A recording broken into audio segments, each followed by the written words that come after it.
If you've been using Claude Code for the past month, you've heard and are probably using the Get Shit Done plugin. But if for some reason you don't know about this plugin, go ahead and watch this video that I did about it a few weeks back. But there are some critical problems that I've found using GSD for myself.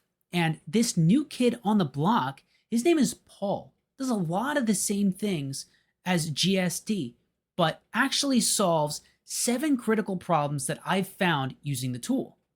And to be clear, in this video, we're going to be talking from a complete non-technical perspective about the 7 structural problems that Paul solves in comparison to GSD. Then we're going to head over to the terminal and I'm going to show you at a high level how to install and actually use Paul. Then we'll conclude with some final thoughts as to when you should use GSD versus Paul.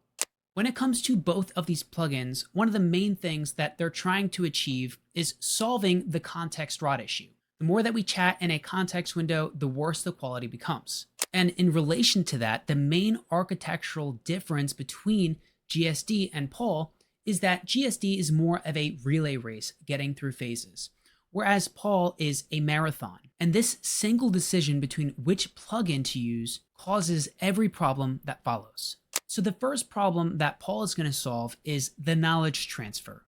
There is a high token cost to reading all the notes every time we're starting a new phase, as far as GSD goes. Looking at GSD, we're losing about 70% context from every different conversation or context window we're booting up, versus Paul, where we're losing close to 0 context. GSD, in a sense, is trading quality for freshness, whereas Paul is going to trade the speed for continuity in the project development.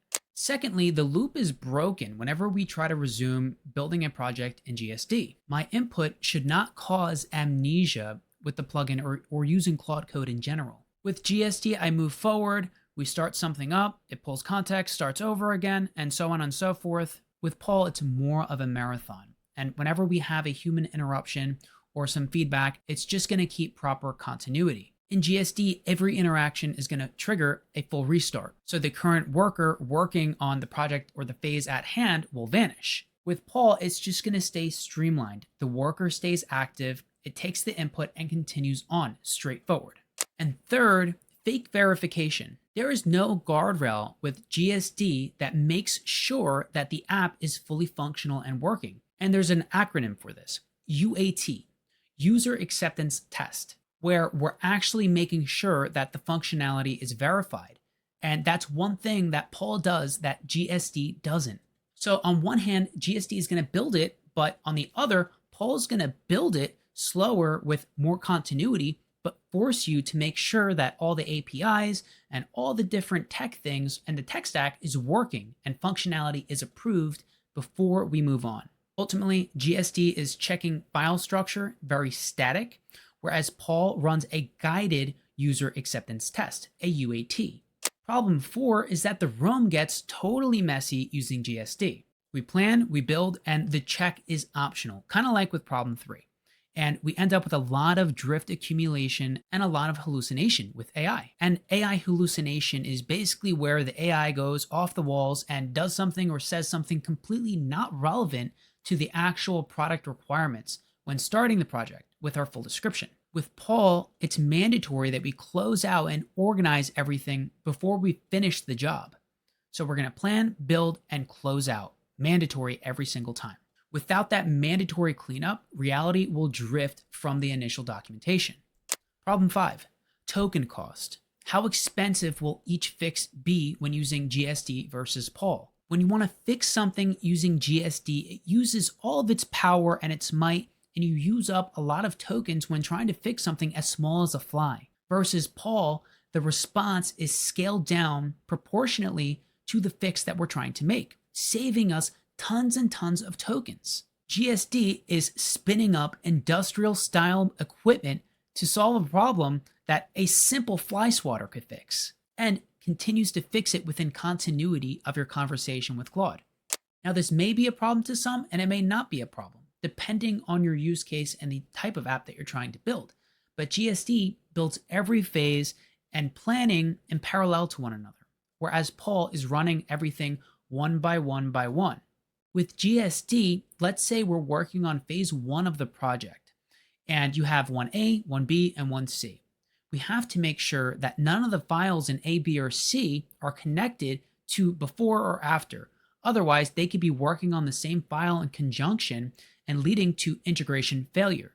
Paul is a single worker stream, and we have that sequential processing 1, 2, 3 in place. He's slower but fully informed. Stack that with the UAT, the user acceptance test, and quality is assured. And last but not least, to bring things full circle, we're dealing with silent drift.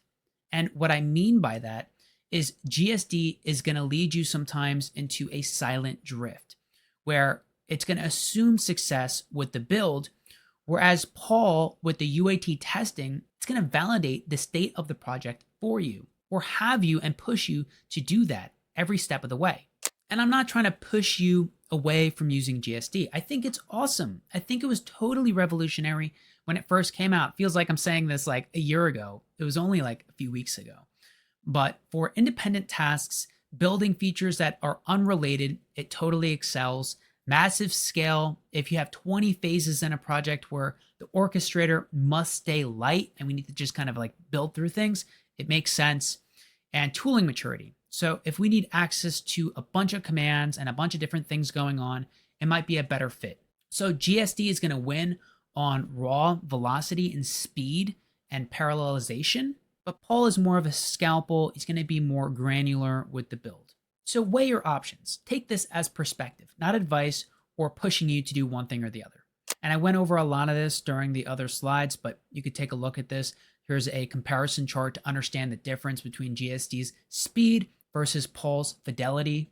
So when deciding which plugin to use to build your project, it really comes down to choosing GSD for speed, for independent work streams and massive scale, versus choosing Paul for quality, scalpel-like approach for production reliability and verifiable proofs.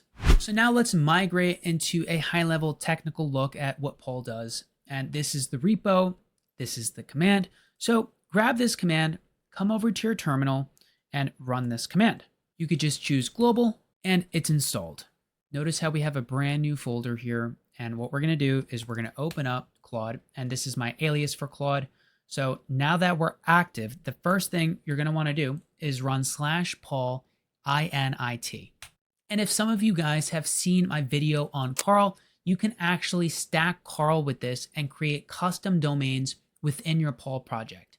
And me and my partner, Chris, the creator of Paul and Carl, are actually working towards a full solution where it's an all-in-one app building plugin that integrates Carl and Paul, and the main directive is to create SaaS products. In any case, when I run the Paul init, notice we get our .paul folder here, and I would suggest keeping it in plan mode first and discussing back and forth the type of project you want to create in the same way that you would use GSD so that we can create the file structure here. And since there is no Claude.md, if you want to set up and run Carl in this individual project in place of the MD for separate knowledge domains, you could totally do that. Check out my video on Carl if you want a deep dive. Or you could just run up a regular Claude.md file and reference another one that you might have already created. So now we're just creating the plan here that has some context. It's created the project MD and it has some tech choices here. So it's given me some choices and options, and I can choose to decide what I'd like to do at this point. And I could just choose to accept the plan. So now it'll integrate and set everything up for me with my phases. And it's created the roadmap as well as the state MD for where we're at in development. And notice now, after I cleared context and accepted permissions, it's actually created the Kanban board for me, and it's having me test it. So it was pretty quick, and I can test things out as I need. It's simple HTML, but basically the UAT and the one-by-one process of Paul is really powerful when you want to focus on quality. So again, this was just my perspective and what I've seen with GSD versus Paul. You can decide which one you want to use, but I wanted to at least give you guys the opportunity to try it out for yourselves.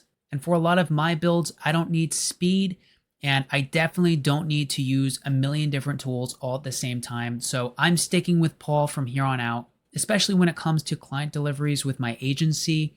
We charge high ticket enough to the point where if I bring in a client, I can afford to spend a few weeks making sure that the app that I deliver is production ready. If you guys got some value out of this, consider liking the video and subscribing for more content like this. I do about 2 videos weekly on Claude Code workflows as well as plugins. And if you guys want to take it a step further, consider joining my school. It's in the description below. I have a lot of free Claude Code templates and guides in there, but I do have an optional upgrade for those of you who want to move up to premium or VIP.